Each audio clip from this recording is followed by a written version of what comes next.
Good evening বন্ধুরা, কেমন আছো তোমরা সবাই? এই যে এখন একটু রেডি হয়ে গেলাম। এখন বাজে ঘড়ির কাঁটায় কটা বাজে দাঁড়াও, 6:59, মানে 7টা বাজতে যায়। এখন একটু যাই, একটু শ্বশুরবাড়িতে আড্ডা দিয়ে আসি। আড্ডা দিতে বেরিয়ে পড়লাম, দেখা যাক একটু ঘুরে ঘুরে আসি। তবে মেঘ করেছে, দেখি তো, দেখলাম তো মেঘ করেছে। আজকে সারাদিন অবশ্য বৃষ্টি হয়নি, কিন্তু আজকে মেঘটা করেছিল সকালেও, কিন্তু বৃষ্টি হয়নি। যাই হোক, চলো যাওয়া যাক।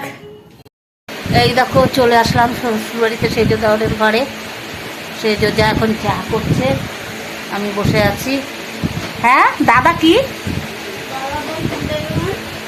চেঁচাবে না, বলবে ভুলে এইসব হলো কি করে, এছাড়া আর কিছু বলবে না। এখন একটু চা খাবো।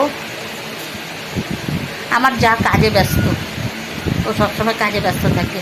ওর ছেলে মেয়ে সবাই ওই যে ওই ঘরে বসা, সব চা খাবে। এই যে আমার যা চা করতে ব্যস্ত, ওই কথা যখনই দেখবে ও কাজের মধ্যে ডুবে থাকে। ঠিক আছে, চলো একটু চা খাই, একটু আড্ডা দিই, তারপরে যাবো বাড়ি। টাটা।